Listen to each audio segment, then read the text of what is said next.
Tatlo kaming magkakapatid, dalawang lalaki at ako ay nag-iisang babae. Hiwalay ang aking mga magulang at nasa poder kami ng Itaya. Bunso ako sa aming tatlo at nasa pangangalaga ako ng Itaya na siyang aking kinamulatan. Isang construction worker ang Itay at ramdam ko kung gaano ako ka-importante sa kanya, to the point na pagdating sa aming magkakapatid ay walang pwedeng lumamang at umapi sa akin. Yun nga lang, dahil sa pagkakaroon ng favoritism ng Itay ay halos hindi na sila mamalagi sa bahay. Hindi na rin nila nagawa pang matapos ang high school at maagang nagsipaghanap buhay para sa kanilang sarili. Pero ang hindi alam ng aking mga kapatid, bayad ang ginagawang pag-aasikaso sa akin ng Itaya. Dahil bago pa man ako makatapos ng elementary, ay meron ng mali sa pagiging mag-ama namin. At noong ako ay mag-high school, ay tuluyang pinasok.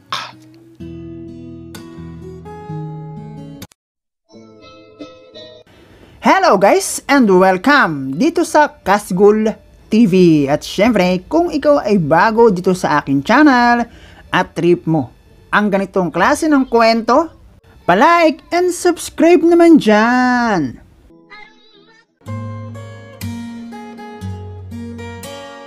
Tawagin mo na lang ako sa pangalang Eloisa, 27 years old, at ngayon ay live-in sa isang jeepney driver na itago na lang natin sa pangalang Arvin. Meron na kaming tatlong supling at dahil nauna ang responsibilidad sa aming pagsasama, ay hindi ko alam kung may tsansa pa ba akong iharap ni Arvin sa altara.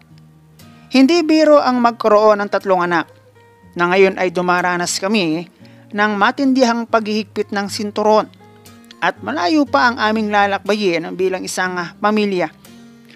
Natulad ng binuong pamilya ng aking mga magulang, dahil sa hirap ng buhay ang hinaharap ay hindi rin sigurado. Pero hanggat maaari, ang sinabit kong hirap ay ayokong maranasan ng mga anak namin ni Arvin na mukhang hindi maiiwasan lalo't nagsimula na. Kaya ang aking payo sa mga kabataan ngayon, mag-isip muna ang mabuti bago pasukin ang isang relasyon. Kung nandoon ka na, ay iwasan ng magkamali, gaya ng nangyari sa akin. Let's say, it is easy to say sorry, but it's nothing when damage is done. English yarn. Halina at sama-sama nating balik tanawin ang aking nakaraan bago kami nagkakilala ni Arvin at kung paano kami naging pamilya. Hiwalay ang aking mga magulang. Tatlo kaming magkakapatid at lahat kami ay nasa poder ng aking Itay na isang construction worker. Nagsimula ang aking kwento sa kung paano ako nagkaroon ng isip at ang aking naaalala ay kasama ako ng Itay sa kanyang pagtatrabaho bilang isang pandaya. Madalas kaming umuwi ng bahay na nauuwi sa hanapan kung nasaan ang dalawa ko pang kapatid na parehong lalaki. Alam nyo na mga bata at walang magulang na tumitingin ay gala at palaging nasa laruan. Bihira akong iwan ng Itay sa aking mga nakatatandang kapatid dahil bilang mga panganay sa akin ay hindi naman raw mga maaasahan. Hindi katulad ng dalawa kong kapatid ay hindi ako nakararanas ng gutom pag ako'y kasama ng Itay. Meron din ako mga laruan noong aking kabataan na dala ko pa kapag ako'y kasama ng Itay sa kanyang pagtatrabaho. Bagamat ganon ay eksakto sa taon ang naging pag-aaral naming magkakapatid. At kahit ganong wala kaming nanay, ay nagagawa naman ng Itay nang maayos ang kanyang responsibilidad sa amin bilang kami na kanyang mga anak. Yun nga lang, ay hindi may tatago na merong paborito ang Itay sa aming tatlo.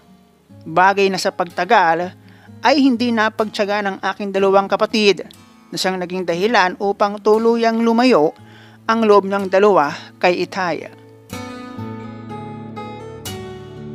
Noong una ay medyo maayos naman ang lahat at kaya pang sakyan ng aking dalawang kapatid ang trip ng Itay. Na syempre, kapag merong labis akong baon ay ibinibigay ko sa aking mga kuya.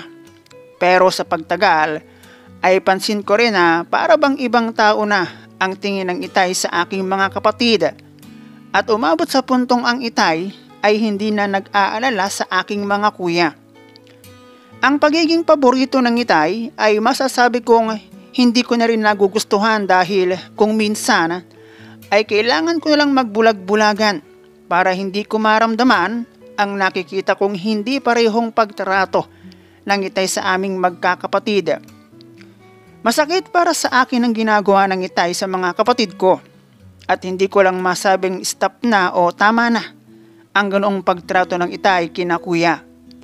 Pare-pareho kaming mga anak niya at magkakapatid kami na kung minsan nga ay naiisip kong may mali na sa pagiging mag-ama namin dahil sa sobrang pag-aasikaso ng Itay sa akin na hindi nararanasan ng mga kapatid ko. Noong una ay ramdam kong kung gaano ako kaimportante kay Itay. Pero sa pagtagal ay nakakaramdam na ako ng takot lalo sa mga oras na uuwi siyang nakainom at tila nawawala sa katinuan. Siyempre bilang anak na binubuhay ng sariling ama, bilang kapalit o kusang loob ay kailangan ko pa ring asikasuhin ng Itay. Noong nasa kainosentehan pa ang inyong bida ay walang problema sa akin kung umuwi ng nakainom ang Itay kahit ako ang maiwan sa bahay. Pag ganun kasi ay nagsisipag-alisan ang mga kapatid ko sa takot na sila'y mapag-initan. Pero nung ako'y mag-high school, na ang Itay pa mismo ay pinasok ako sa isang private school para daw mas makafocus ako ng pag-aaral, kung saan ay tuluyan ang huminto ng pag-aaral ang mga kapatid ko at mas piniling maghanap buhay para sa kanilang sarili. Ay ang taon kung kailan nagsimula ng magsiusbungan ang patunay na ako'y isang babae at hindi ko maiwasan ng mailang kapag napapatingin sa akin ng Itay kapag siya nakainom, na umabot pa sa puntong kaba at hindi ako makatulog. Na para bang anumang oras ay merong hindi magandang darating. Dahil doon ay sinabi kong wag akong iwan ng mga kapatid ko kapag darating na lasing ang Itay. At sinabi ko na lang na lumaban na lang sila pag sila'y pinag-initan. Total, dalawa naman sila. Na kahit sa basag ulo ay magkasundo at sa kanila ko nakita ang tunay na magkapatid. Magkasangga, ika nga. Naging madalas ang pag-uwi ng Itay ng nakainom at para bang palaging may hinahanap at hindi mapakali. Hanggang sa piliin ko na lang din ang umalis ng bahay kapag ganoong nakainom ang Itay. Hindi ko alam pero sa pagtagal ay dahan-dahan na ring lumalayo ang loob ko sa Itay. Lalo na noong minsan na gusto niya akong gawa ng hindi maganda. Ang umpisa ng pagkasira ng aking kinabukasan. Huminto na rin ako ng pag-aaral. Nakikitulog sa barkada hanggang sa tulad ng dalawa kong kapatid ay nagtrabaho na lang din ako para sa aking sarili. Hanggang sa ayun nga at natuto na rin akong makipagrelasyon. Itago na lang natin sa pangalang Nolan ang aking first boyfriend at ang unang lalaki na aking napagkatiwalaan ng aking hiyas na dapat sanay sa lalaki na kahit papaano kay RB na ngayon ay aking live-in partner. Nagtrabaho ako sa isang isdaan kung saan ko nakilala si Nolan. Ahid siya ng 5 taon sa akin at grabe ang pagiging galante niya na inakala ko ang aking pag-asa para makaalis sa pagiging tendera ng isda. Cellphone, dress at kung ano-ano pang material na bagay ay naibibigay sa akin ni Nolan. Hanggang sa mawalan na ako ng dahilan para hindi sa kanya ay isuko ang aking bataan. Minahal ko rin naman si Nolan, hindi dahil nabibigyan niya ang mga bagay na aminado naman ako hangad ko rin. Pero noong aking maisuko at kanyang makuha ang aking hukbong sandatahan ay nagbago si Nolan at tila na lang palagi ang gusto niya ay aming gawin. Kahit ang pag-uusap namin on phone ay nagiging magaspang na rin siya at nagiging prangkahan na kung kanya akong ayain na para bang ako'y kalad-kari na. Meron naman akong isip, kaya naman mas mabuti ko ang makipaghiwalay. Hanggang sa pagdaan ng taon na laging focus ako sa hanap buhay. 17 years old ako nang aking makilala si Arvin na isang jeepney driver. Doon na mismo kami nagkakilala. Papunta ako noon sa isang mall na nataon namang bago kami makarating ng mall ay naubos na ang kanyang pasahero at doon nga ay hindi na siya nagsakay at nakipagkilala na nga siya sa akin.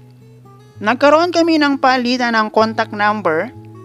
Doon na nagsimula ang lahat. Hindi nagtagal naging kami at noong maitry ko ang sumama sa kanyang pamamasada ay nasundan na iyon ng nasundana.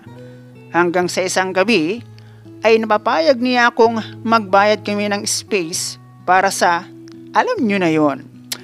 Ayun na, naging madalas na ang aking pagsama. Ako ang nagiging konduktor at pagtapos ng maghapon ay dating guwi. Hanggang sa magbunga ang aming palagiang ginagawa tuwing matatapos ang pamamasada. Doon ko na nakilala ang mga magulang ni Arvin na ngayon ay aking mga hilaw na biyanan dahil wala After a year ng aming pagsasama, may 3 anak ay hindi pa rin kami kasala. Nangupahan kami ni Arvin simulat sa pool noong kami mag-live-in. Okay naman siya, masipag, walang bisyo. Talaga lamang kami mga bata pa at na-enjoy namin iyon. Kaya eto, naging 3 agad ang aming bunga na hindi magtatagal magiging 4 na isa sa dahilan kung bakit ang bagal ng aming usada at kung bakit kailangan namin ng magpatuloy na magsikap. 9 years old na ang panganay namin, medyo gastusan dahil nag-aaral na ang 2 sa 3 naming anghel. Kung ako ang tatanungin nyo, ang pag-aasawa para sa akin na hindi naman mayaman, ang pag-aasawa ay ayos lang sa una.